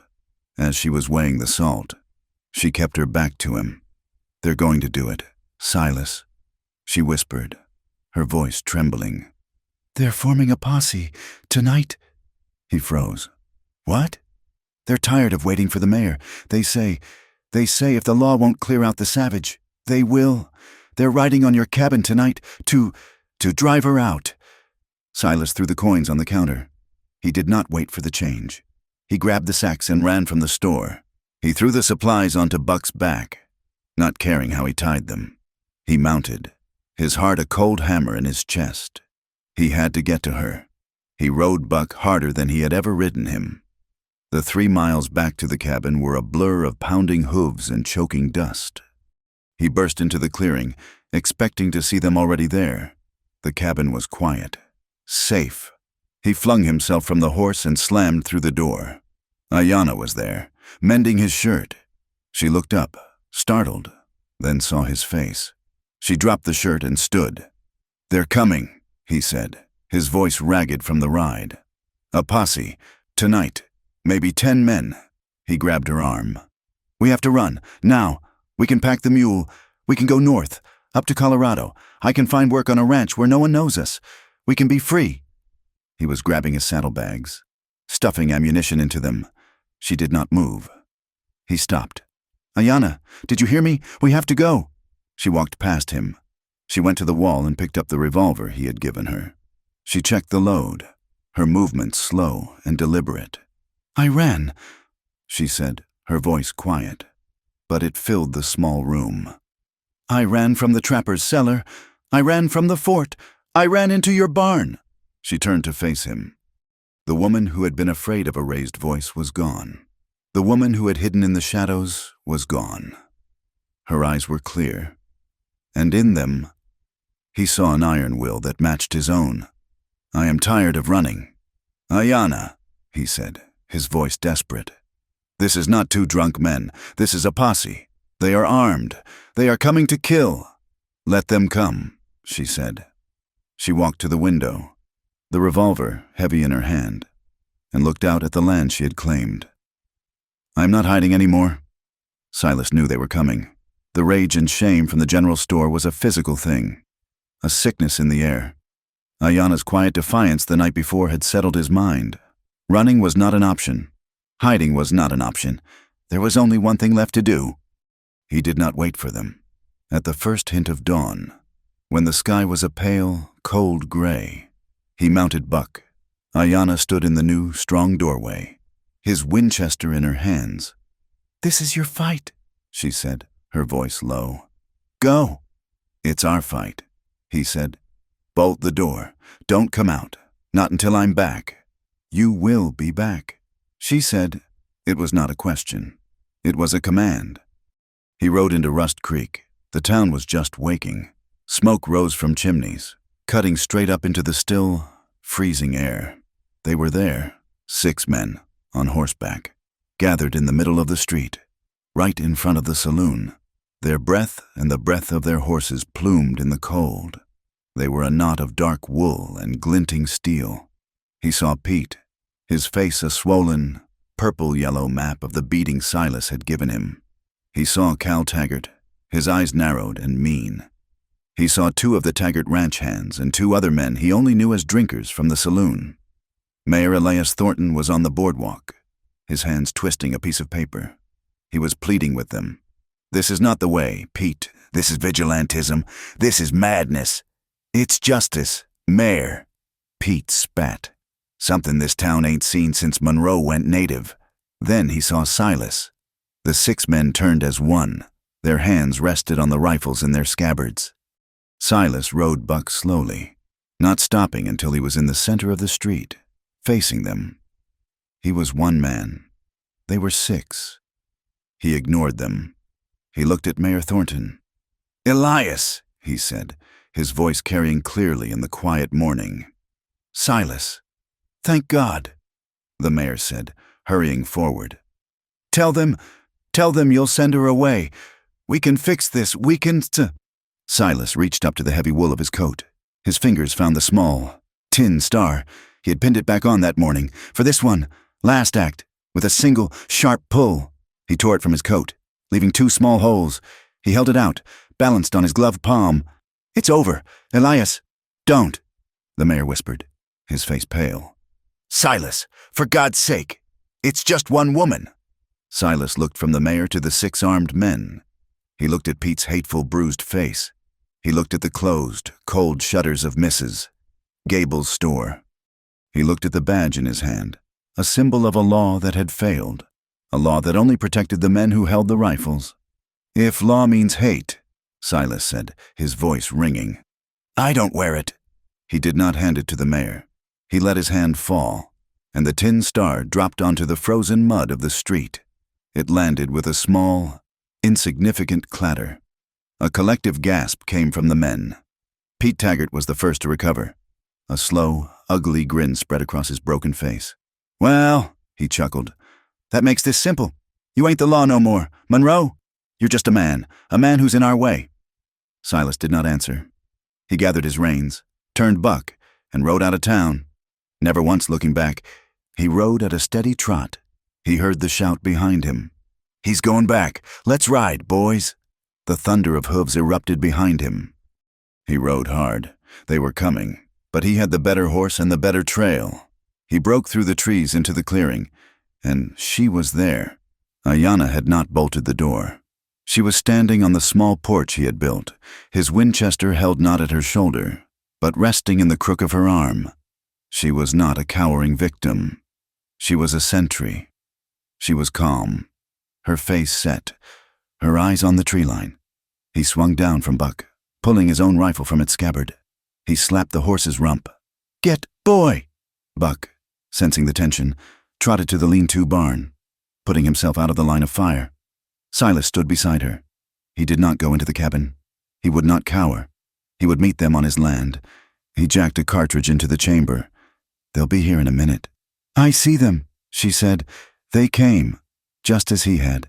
They burst from the trees, a disorderly, angry mob on horseback.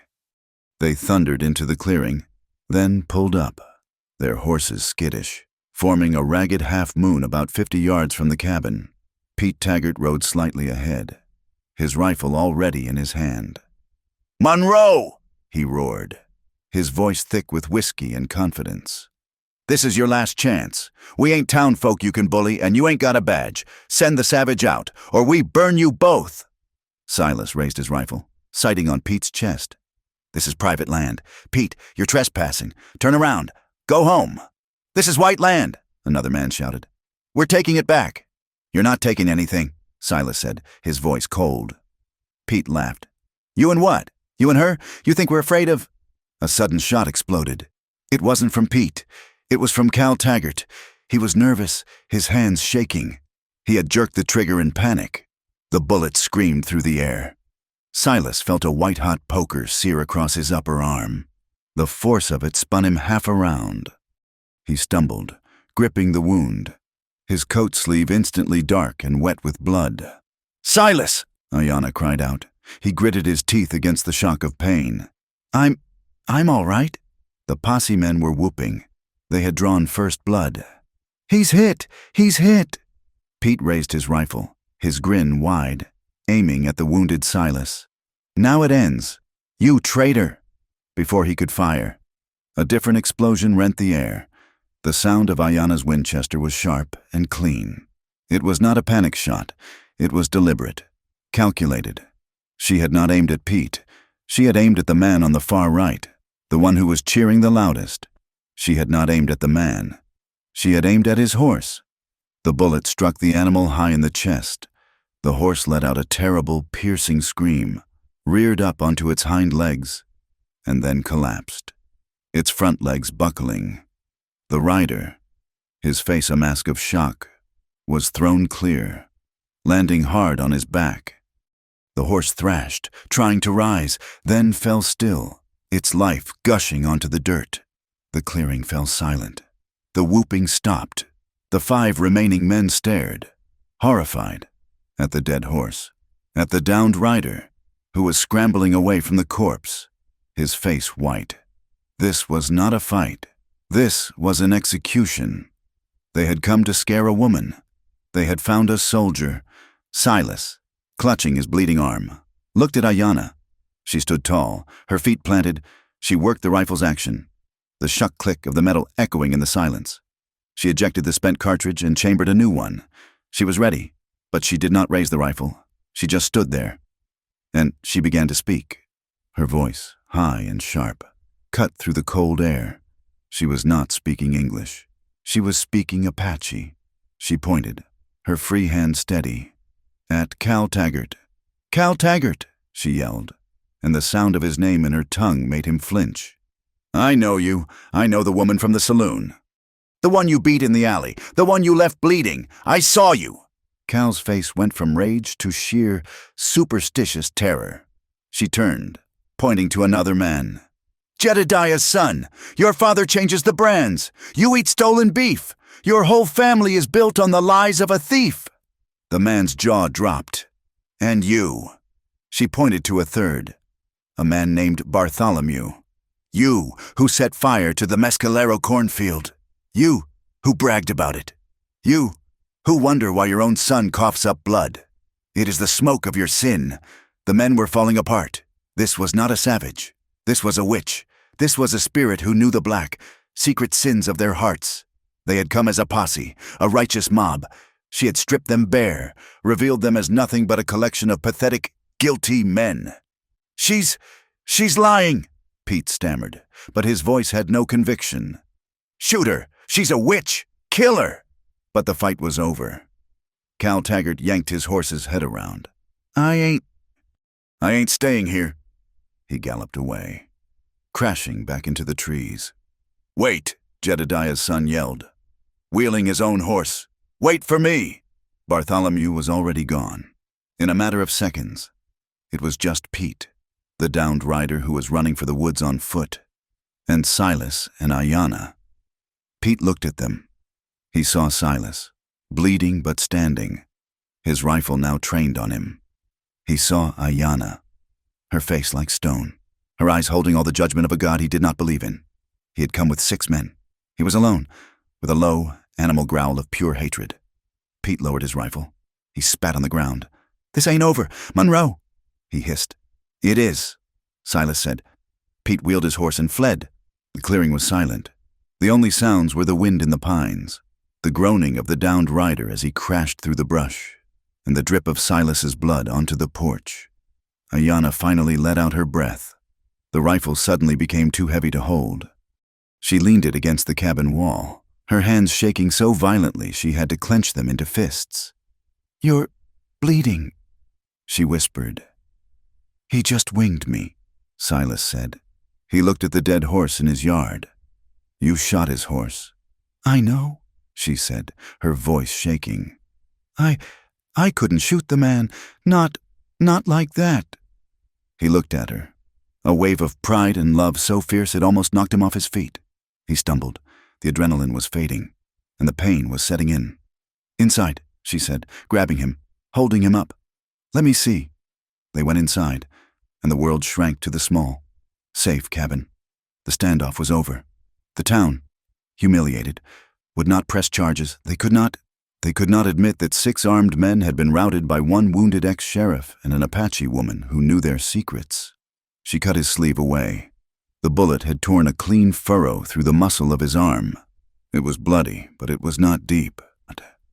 She washed it with whiskey, her touch surprisingly gentle. He hissed, but he did not pull away. She bound it with clean rags. When she was done, they stood in the middle of the room, the silence heavy. "We have to bury that horse," Silas said, his voice tired. So they did. It was hard. Grim work. He dug with his one good arm, his wound throbbing with every shovel full.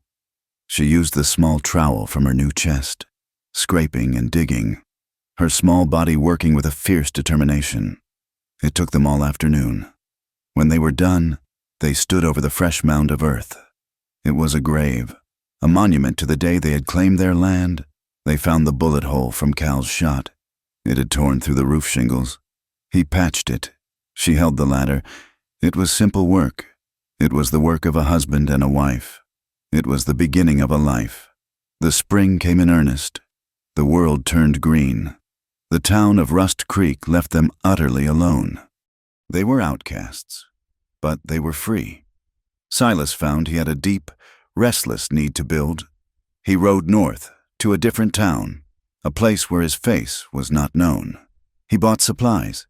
He felled a cedar tree and, with slow, patient hands, he planed the wood. He was not a fine carpenter, but he was strong, and his work was true. He built her a cedar chest. It was large and deep, and smelled of the forest. He filled it. He gave her seeds for a garden, corn, beans, and squash, the 3 sisters. He gave her proper tools, a sharp knife and a hoe, and he gave her fabric, 3 bolts of it, one the color of the sky, one the color of blood. When he showed it to her, she did not cry. She ran her hands over the smooth, sanded wood. She opened the lid and touched the fabric. She picked up a handful of seeds and let them run through her fingers. This was not a gift for a captive. It was a gift for a future. While he built, she painted. She took the red clay from the creek and the black ash from their fire. She mixed them with water and pine sap, and she began to paint on the rough log walls of the cabin.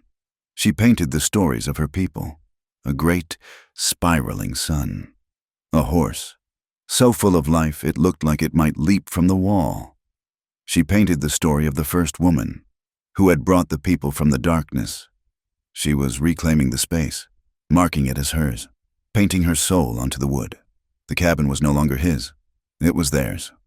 One night, they sat by the fire, the walls alive with her art, the cedar chest at the foot of the bed. They had eaten, a quiet meal of rabbit stew she had made with the first onions from her garden. Silas was quiet. He felt a weight in his pocket he had been carrying for a week. He reached into his trousers and pulled out a small, simple ring of worn silver. It had been his mother's. It was all he had left of her. Ayanna watched him. He did not say, "Will you marry me?" He did not ask. It was too late for questions. He took her left hand. He looked at the pale, white scars that circled her wrist, the mark of her chains. Wordlessly, he slid the worn silver ring onto her 4th finger. It fit perfectly. Ayanna stared at it. The firelight glinted on the old silver. It was not a chain. It was not a brand. It was a promise. Tears welled, hot and fast, spilling down her cheeks. She looked up at him, her heart so full it ached. She leaned forward and kissed him. It was not the desperate, healing kiss of the creek. It was not the reverent kiss of their first night. It was a kiss of deep, settled, impossible joy. She pulled back, her lips still brushing his, her tears wetting his face. "I never thought," she whispered, her voice thick and broken, "I would be a wife by choice." He said nothing. He just held her face in his rough hands, his own eyes shining, and knew he would never let her go. The winter did not break. It shattered. It gave way to a spring so sudden and fierce it felt like a revelation. The snow, which had been a thick, suffocating blanket, retreated from the valley floor, pulling back to the high peaks. The creek, which had been a silent ribbon of ice, became a roaring, churning force, brown and alive with meltwater. For the first time in months, the air did not hurt to breathe. It was soft, damp, and carried the rich, black smell of thawing earth. Along the creek banks, where the sun hit first, patches of bright, defiant Indian paintbrush appeared, a red so vivid it almost hurt the eyes. The spring changed Ayanna. Or perhaps it revealed the woman who had been there all along. The fear had receded with the frost. She was no longer the hollow-eyed creature of the barn. Her body, which had been a thing of sharp, starved angles, became softer, stronger. The food, the safety, the work, it had put flesh on her bones. The sunlight had put color in her skin. But it was the joy that transformed her. Silas would watch her from the cabin door, a cup of coffee hot in his hands. She was in her garden. It was a patch of land near the cabin that had been nothing but rocks and hardpan. She had claimed it. She had cleared the stones, her small, scarred hands working with a tireless patience. She had broken the soil with the hoe he had given her, and now she was planting the seeds from the cedar chest. She knelt in the dark, rich mud, her black hair tied back with a strip of leather, her face streaked with dirt. She was humming, a low, tuneless sound that was part prayer, part song. She was giving the earth the seeds, and in return, the earth was giving her a home. She was no longer a ghost. She was a woman planting a garden, an act of faith so profound it made his heart ache. The town, too, had changed, or at least its relationship with him had, when the supplies ran low. Silas saddled Buck and rode into Rust Creek. The mule, which Ayanna had named, ridiculously, Stubbs, trotted behind him. He no longer wore a badge. He no longer represented the law. He was just Silas, the man from the draw. The whispers had stopped. The open hate, which had fueled the posse, had burned itself out in the humiliation of that morning. What was left was a silence, thick and awkward. He tied Buck to the rail. The street was busy. Men were repairing wagon wheels, and women were hanging winter blankets out to air. Mrs. Gable was on the porch of the general store, sweeping dust into the street. She saw him. Her hands tightened on the broom. She did not speak. She turned, her back stiff, and went inside, leaving the door open. It was not acceptance, but it was not aggression. It was avoidance. He was a ghost to her, a man who had crossed a line she could not understand. He went inside. He gathered his flour, his coffee, and a small sack of sugar. She tallied his coins without a word. He took his supplies and left, but as he was loading the mule, a different sound came. Monroe. Jedediah, the blacksmith, was standing by his forge, his massive arms bare, his face slick with sweat. He was holding a hammer. He nodded once. It was a small, curt gesture. It was not friendship. It was respect. It was the acknowledgement of one hard man to another. Silas had stood his ground. He had protected what was his. The blacksmith, if no one else, understood that. Silas nodded back. As he was about to mount, another voice stopped him. "Mr. Monroe, a moment, please." He turned. She was a young woman he had seen but never spoken to. She was slight, with spectacles, and wore a simple gray dress that marked her as someone from the East. This was Miss Hazelwood, the new schoolteacher. She approached him, her hands clasped, her face earnest. "Sir, I hope you will not find this indelicate. I have heard, well, the children talk. They say your wife, they say she makes art on the walls." Silas tensed. "She does. I was wondering," she said, her voice dropping, "if she would be willing to come to the schoolhouse. Not as a guest, but to teach." Silas stared at her, uncomprehending. "These girls," Miss Hazelwood pressed on. "They know how to sew a straight line, but they have no art. I've seen the weaving, the basketry of the native women. It is astonishing. If she knows such things, would she teach them? I could pay a small amount from my own salary, $1 for the afternoon." The idea was shocking. Ayanna, in the town, in the school, she does not speak much English, he said, stalling. "Art is its own language. Mr. Monroe. Will you ask her? He told her that night. He expected her to refuse, to recoil. She was quiet for a long time, staring at the small, painted sun on their wall. "The children," she said, testing the word. "Just the girls, from the school. They would look at me." "Yes. They would not be afraid?"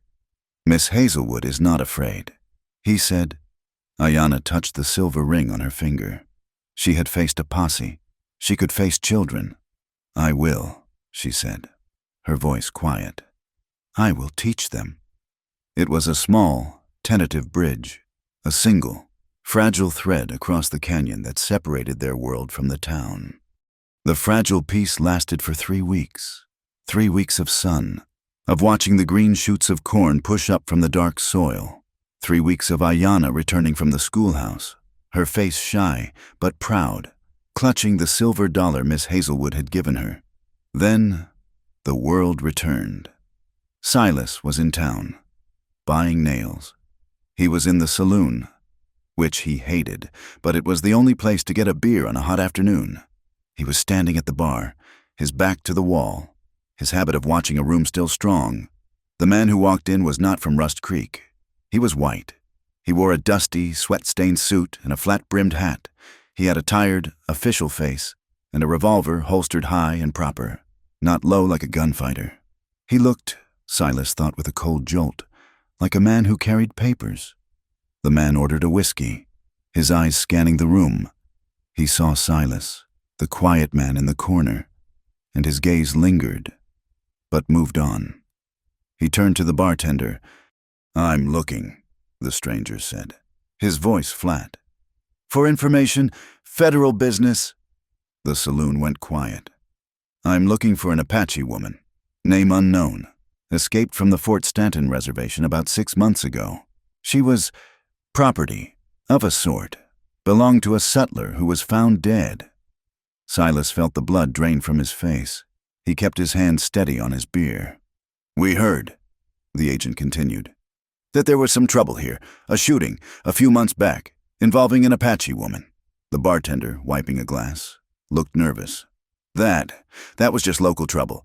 Mister, all settled." "Was it?" the agent said. "Because I heard a posse was involved, and that a man's horse was shot, and that the woman in question is still here, living with your ex-sheriff, Monroe." Every eye in the saloon swiveled to Silas. Silas put his beer down. He stood up straight. The agent looked at him. "You Monroe?" "I am." The agent finished his whiskey. "My name is Croft." "I'll be at the hotel. I'd like a word with you. And with the woman. In the morning." He put a coin on the bar and walked out. He did not look back. He did not have to. He was the law. Silas stood there for a full minute, the silence of the room suffocating him. He turned and walked out, his legs feeling like lead. He untied Buck and rode for home, a cold, black dread sitting in his stomach. She knew the instant he rode into the clearing. He did not have to say a word. She was waiting on the porch, wiping her hands on an apron.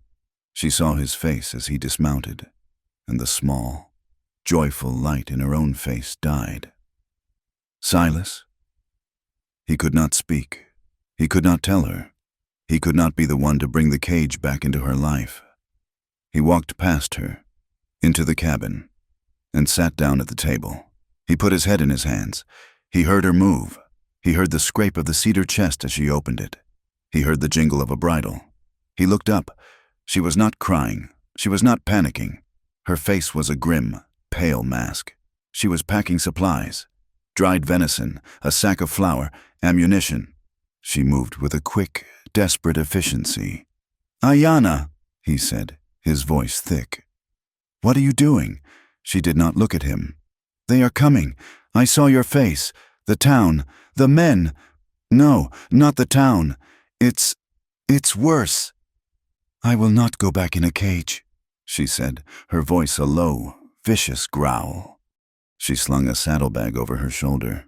"I'm going to the barn. I will take Buck. You will take Stubbs. We ride north. Now. We can be gone by dark." She was at the door. She was running again. The woman who had faced the posse was gone, replaced by the girl from the root cellar. The thought of a government man, an agent, had broken her. No. She stopped, her hand on the latch. Ayanna, stop! She turned, her eyes wide and wild. You will not stop me. I will not be taken. Silas stood up. He walked to her and gently, firmly, took the saddlebag from her shoulder. He set it on the floor. We don't run anymore. Silas, you don't understand, she pleaded, her voice breaking. These are not ranchers. This is the government. This is the law. They will put me in chains. They will hang me. I said, he repeated, putting his hands on her shoulders. We don't run. He looked into her terrified eyes. You are my wife. This is your home. I will not let them take you. Wife? She whispered. The ring. It is a promise. It is not paper. It is not their law. Then I will make it their law. He said. He kissed her. Hard. Stay here. Bolt the door. Do not, for any reason, open it. Where are you going? I'm going to see a man about a paper. He said. He rode back to Rust Creek. It was dark. The town was asleep. He did not go to the hotel. He rode to the mayor's office. It was locked. He went to the side window. He was, for 10 years, the sheriff. He knew every lock, every weak frame. He took a rock, wrapped it in his neckerchief, and with a single, sharp thump, he broke the glass. He reached inside, unlatched the window, and climbed in. The office smelled of stale cigars and paper. He lit the mayor's lamp. He went to the heavy oak file cabinet. He knew where Elias kept the official documents. Births, deaths, marriages. He found the ledger, and in the back, just as he'd remembered, was a stack of blank, official marriage certificates, pre-stamped with the territorial seal. He took one. He sat at the mayor's desk. He dipped the mayor's pen. He needed a date. 6 months ago, before the agent, he wrote the date. He wrote his name, Silas Monroe. He paused. He needed her name, a name the law would accept. Ayanna. It was too... Apache. He looked at the ring on his own hand, his mother's ring. Her name was Sarah. He wrote Sarah Monroe, and then, in the space for the witness, he forged the mayor's signature. It was a passable imitation. He blew on the ink, folded the paper, and put it inside his shirt. He climbed back out the window and rode to the hotel. Agent Croft was on the porch, smoking a thin cigar. Took you long enough. Croft said, I had to go home first. Silas said, he stayed on his horse. He felt safer. Higher up. I want to see the woman. You can't. Croft's eyes narrowed. I'm a federal agent. Monroe. Don't test me. She's my wife, Silas said. Croft let out a sharp, humorless laugh. A wife? You think that matters? She's an escaped prisoner. She's tribal property. She's a citizen, Silas lied, his heart hammering. She's my wife, by law. He reached into his shirt and pulled out the certificate. He handed it down to Croft. Croft unfolded it.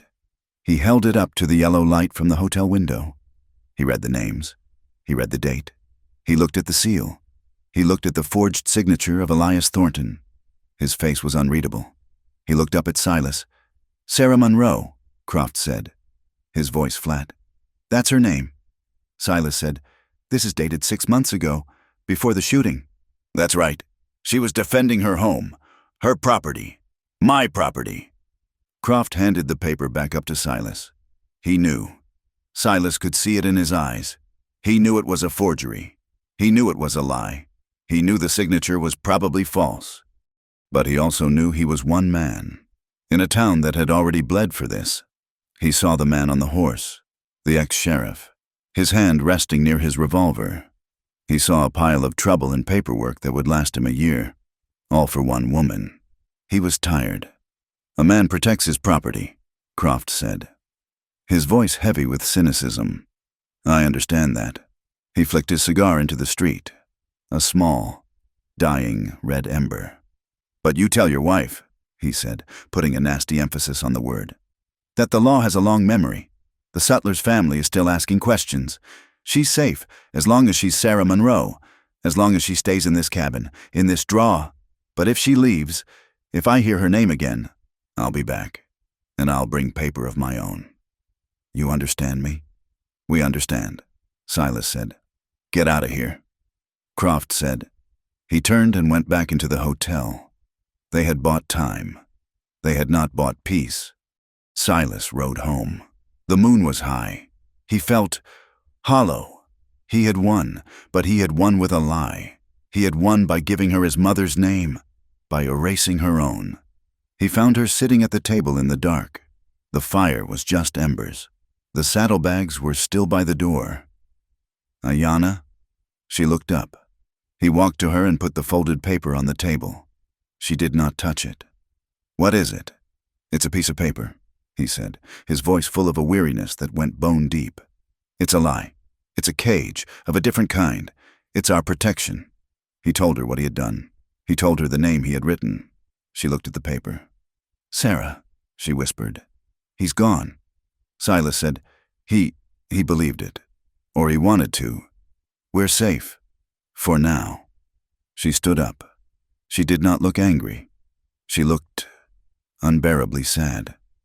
She walked to him. She stood in front of him. So close he could feel the warmth of her. She put her small hands on his chest. You did not have to lie, she said. I had to keep you safe. My name, she said, is Ayanna, but it is also wife.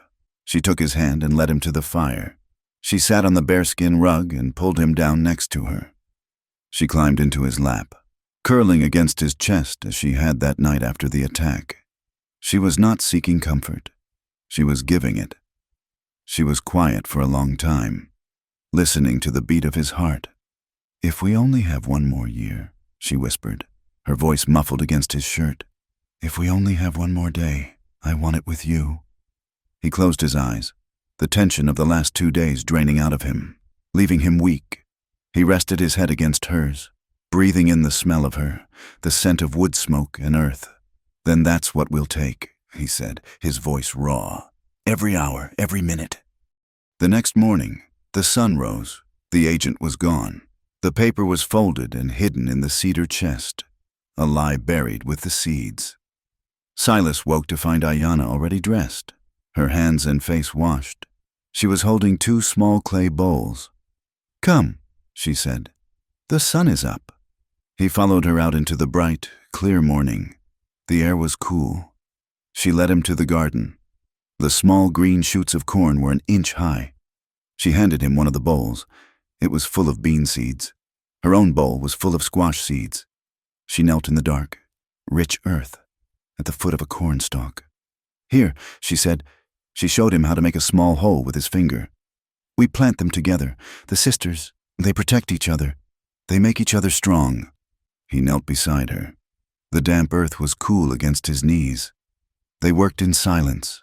They moved down the rows, side by side. He, a man who had only known how to take life, was learning how to give it. She, a woman who had had everything taken from her, was building a new world, one seed at a time. Their hands were dirty. The silence was full. They were choosing love. They were choosing to plant a garden in a wild, unforgiving land that did not want them. They were choosing to build a life, even on borrowed time. Thank you for listening to our story. We're so glad you could join us. Where in the world are you listening from? We would love to know. Please leave a comment below and share your thoughts in English. And if you enjoyed this story, please be sure to subscribe to From Wild West for more tales like this one. We'll see you next time.